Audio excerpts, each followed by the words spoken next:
What's going on YouTube? Today I bring you my edge rusher rankings for the 2021 NFL season. Without further ado, let's get into it. Starting off with our honorable mentions. First off, we have Bud Dupree, recently signed with the Titans.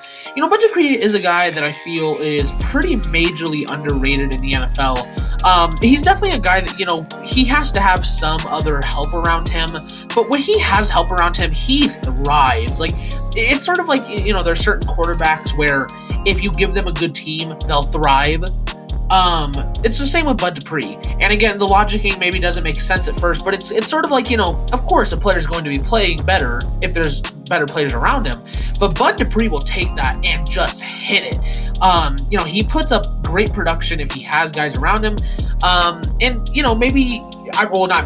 Obviously the Steelers is a much better defense than the Titans, so we'll have to see how he holds up. But I do think he is one of the more underrated guys in the NFL.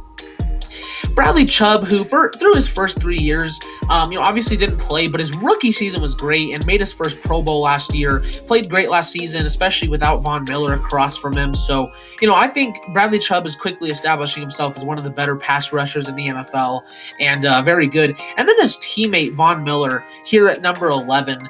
I don't know if I can put Von Miller in the top 10 anymore. I think just with the age, he's getting up there. Production just isn't the same as it used to be. Obviously, there's been a few off-field issues and stuff. Von, he's getting older. I think he can still be a great contributor to the Broncos, but I don't think he's the same as he used to be. So he doesn't make the top 10 here, but he is in my honorable mentions. Kicking off our list for the top 10, we're going to start off with Cameron Heyward. Played 15 games in 2020, 89.1 PFF grade, 38 tackles and 5 sacks. Cameron Heyward is a great defensive lineman, an amazing run defender, and sort of like an interior player. Fills those gaps, but he also sets the edge. Cameron Heyward all around is one of the best in the game, a very solid player on that Steelers defense, and a big reason why they get so much pass rush and why that defense plays as well as they do. I don't think he's the best Steeler pass rusher. I think you all know who is going to be pretty high on this list, and we'll get to him later. But Cameron Heyward here at number 10 is no sleeper. He is one of the best pass rushers in the NFL. At number 9, we have Brian Burns. Played 15 games last year, 76.8 PFF grade, 31 solo tackles, and 10 sacks. Brian Burns is another guy that's also quickly establishing himself as a true, legit threat in the NFL. I mean, this guy, he destroyed David Bakhtiari, who in my opinion is the best tackle in the NFL. He destroyed him. Brian Burns has so much potential and is only going to get better from here. He's not the best run defender in the world, but he consistently creates pressure, sets the edge. Brian Burns is an elite defensive lineman, and he looks to be that way for years to come. So Brian Burns here at number 9, very good placement there for him. At number 8, we have Chase Young, who even just after his rookie season, dude, this guy's going to be special. 15 games last year, 87.2 PFF grade, 33 tackles and 6 sacks in his rookie year. Obviously, Washington's defensive line is great, but Chase Young is great in his own right. He's arguably, besides Jonathan Allen, the best player on that defense, maybe on the entire team. Chase Young is a very special talent. I look forward to seeing him play for the next 10, 15 years. He's going to be great. So I think number 8 is no bad spot for him at all. 87.2 PFF grade, so he's a fantastic run defender, as you can see. Chase Young, all around great player. Number 7, we have Joey Bosa, who played 12 games last year at a 90.2 PFF grade, 28 tackles and 8 sacks, and he's our first 3-star player on this list. Joey Bosa is elite.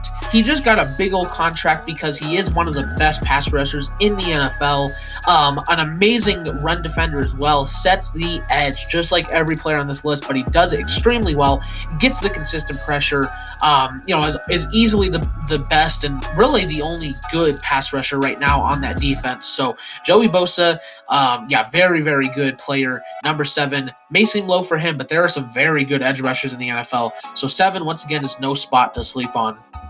Number 6 is his brother, Nick Bosa, who's only in his 3rd year, but I think he's already on his way to being a top 5 pass rusher. He's not quite there yet, but he's just on the brink. Played all 16 games last year. No, he didn't. Hold up. That might be the wrong...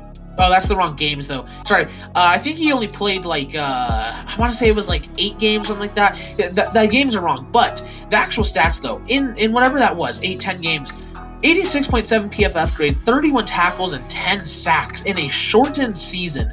Nick Bosa is elite. I think he's better than his brother. I think he may not be the same run defender, but I do think he is a much better pass rusher, gets way more pressure consistently and more sacks. And I mean, again, look at those stats in a shortened season for Nick Bosa. Nick Bosa, again, going to be a special talent for years to come. Nick Bosa is elite, and he's only a 3-star player when you look at the rest of these guys on here. Number 5, we have Za'Darius Smith. Played all 16 games last year, 76.7 PFF grade, 30 tackles and 13 sacks. No, he's not the best run defender. You don't even need to look at the PFF grade to judge that. Just look at him play. But he is one of the best pass rushers in the NFL, and not a lot of people realize it. 13 sacks is obviously great, but I just saw a stat by PFF that I think he was second in the league in most pressures. So he gets pressure like no one else other than one guy, and finishes the plays with 13 sacks, get the tackles. He's not a horrible run defender, but he's not great. But he stays healthy, he stays consistent. Za'Darius Smith is super underrated, and I think he definitely deserves to be in the top 5 on this list. Number 4, we have Shaquille Barrett. Played 15 games for the Buccaneers last year, 70.7 PFF grade, 42 tackles, and 8 sacks. Shaquille Barrett, though, when you need him, he shows up in the big moments. Obviously, 2019 was a lot better year for him. Led the NFL with 18.5 sacks. But, just because he had a, quote, down year for him does not mean he was bad. He was still very good. Again, obviously not the best run defender, but very good, consistent pass rusher. He was also up there in that pressures with Za'Darius Smith, and I'll just tell you, the other guy was Myles Garrett. But yeah, 3-star player, Shaquille Barrett, again, shows up in the big moments. In my opinion, he should have been the Super Bowl MVP because he played like it. I think he had 2.5 sacks and 3 tackles or something like that in that game. He was there, and yeah, so he's an elite player, shows up when you need him, and he is a force to be reckoned with. Number 3 is going to be TJ Watt of the Steelers, our first 4-star player of the list. 15 games in 2020, 91.6 PFF grade, 29 tackles, and 15 sacks. Yeah, TJ Watt was pretty incredible last year. He's an absolute elite edge rusher, both run defending, both filling the holes, both, pass coverage, both, just sacking the quarterback. He's everywhere. Not the best in pass coverage, but he's definitely better than a lot of these guys on the list.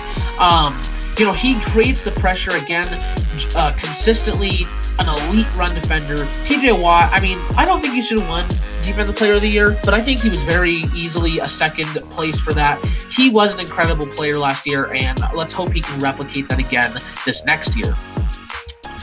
Number 2 is going to be Khalil Mack. Played all 16 games for the Bears, had a 92.3 PFF grade, 27 tackles, and 10 sacks. Khalil Mack, a lot of people look at him as he had a down year, but really he didn't. He was one of the best, run defenders in the NFL last year. Just one of the best edge rushers overall. Created sacks, created tackles, got a ton of pressure. Khalil Mack is still elite and still on the top of his game. I don't know why people aren't acting why people aren't acting like it. That's English. For a while, I was kind of down on Khalil Mack. I thought people overrated him and stuff, but really, there's no denying anymore that he's easily a top 3, in my case, top 2 edge rusher in the NFL right now, and I think he deserves this. But who I truly think is number 1 and the best edge player in the NFL, for me, is pretty easily going to be Myles Garrett. In 14 games, he had a 89.5 PFF grade, 30 tackles, and 13 sacks. Myles Garrett plays on another level. Again, maybe the stats are a little bit worse than a couple of these guys on the list, but he is easily all around the best defensive lineman in football. An 89.5 PFF grade. He creates crazy sack numbers. Again, these are insane sack numbers for truly, more of a, he's a 4-3 defensive end, so really he should not be creating that kind of sack and pressure numbers, but he does, and he does it consistently. He's an elite run defender. He's a smart player, except for, banging someone on the head with a helmet. That's not smart. But as an actual player, Myles Garrett is easily the best edge rusher in the NFL to me. He's not the best defensive player. That's obviously Aaron Donald, but he's a close second. Myles Garrett is an incredible talent, and it's really just hitting his prime. So who knows what this guy can do? I think he's going to win Defensive Player of the Year next year. But let me know what you guys thought down in the comments below. Give me your rankings for the top 10 edge rushers in the NFL next year.